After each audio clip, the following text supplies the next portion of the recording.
everyone, welcome back to our channel. As you can see by the title, we are talking about scalp health, and if you didn't see our latest video on scalp health, I'll leave the link on the screen somewhere here so you can go check that out too. Today I will be going deeper into scalp health and giving you the ultimate hair care routine. So a quick recap on what scalp buildup actually is.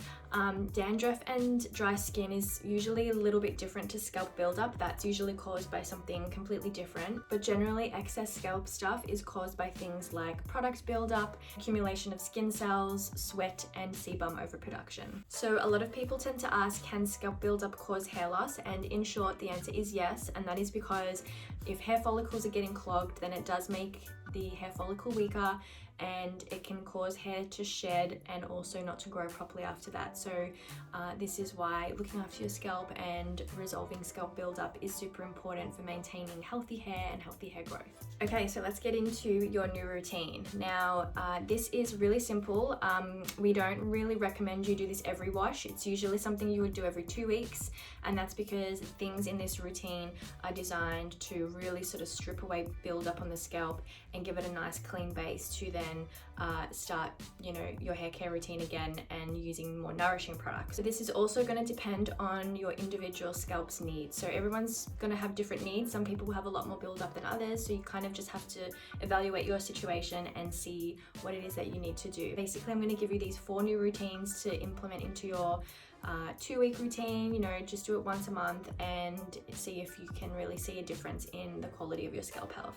Okay, so the first step in the routine is a pre-wash. Now, pre-washes are becoming really popular because, especially for the scalp, this is something that you want to really just get into right before you wash all the stuff out of your hair. So the best thing I think for a pre-wash is ingredients such as bicarb soda, tea tree oil, and apple cider vinegar, and you can totally make this at home yourself, so that's why this recipe is really good. And the reason why these ingredients are really good for scalp buildup is because the baking soda and the salt are quite granular, and so they really help lift up all the stuff on your scalp so that you can get rid of it when you wash it. While tea tree oil and apple cider vinegar are actually some of the best antibacterial ingredients out there. So you're having this situation where there's scalp buildup on your scalp and bacteria is growing on there, so you really want to maintain that, control it, make sure it doesn't get too out of hand, because the bacteria is going to be a problem for hair growth and just healthy hair follicles. So that's why tea tree oil and apple cider vinegar are amazing for a pre-wash solution as well. Another added bonus of apple cider vinegar is that it is actually an anti-humectant,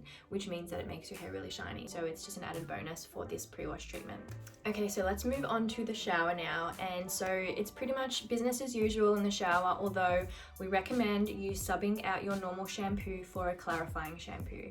Now, if you don't know what a clarifying shampoo is, it's a special shampoo designed to use very sparingly, again, once a month, where it is actually taking out a lot of buildup and just things that are coating your hair, not only your hair but your scalp. So it's a really great product at just giving your hair and scalp a really good cleanse, and you don't want to use this type of shampoo every time you wash your hair, because you really need to give the good oils in your hair a chance to come back and work their magic. And yeah, clarifying shampoos, if they're used too often, will absolutely dry out your hair and it won't be a good thing for your hair. So use sparingly, and yeah, it'll be a really good solution at just giving your hair and scalp a nice clean base to then move forward and work all the natural oils and other nourishing products into your hair care routine.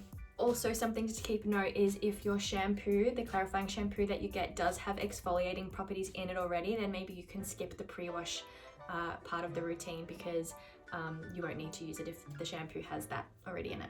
So the next step in the shower is to use a rinse if you want to, and a rinse is really great. It's just like a nice added benefit of coating your hair in something that is going to be quite nourishing, but also add shine and luster back into the hair after you've really detoxed it and cleaned it out. So things like rosemary water, again, apple cider vinegar and water are good, and another one that's good is lemon and water too, and these are all actually really good at balancing pH and just getting that acidity level nice and balanced after you've kind of removed a lot of the stuff. So pH balance is really important on the scalp, so these things are really great to just add into the routine, especially if you're only doing it every couple of weeks. Okay, then lastly, the post shower treatment, which I feel like this one is just really satisfying, because after you've done all that heavy duty cleansing and stripping and, you know, removing all this buildup, it's so satisfying and nice to come in with a post shower treatment that nourishes your scalp and hair.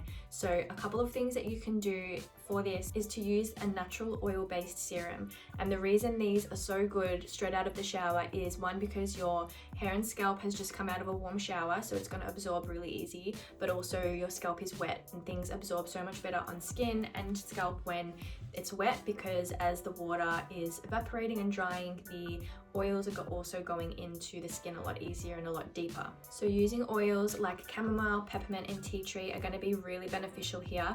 And the great thing is that they're not heavy oils like jojoba oil or coconut oil, so they're just going to sit nice and, you know, thin on your scalp and hair and really nourish your follicles, which is exactly what you need after you've just stripped them of all the oils and build up and things like that. You just really want to give them back that nutrient. So these oils are really great for that, and yeah, and won't leave your hair feeling greasy or looking like you need to wash it again. So that is our 4-step routine for how to resolve scalp buildup.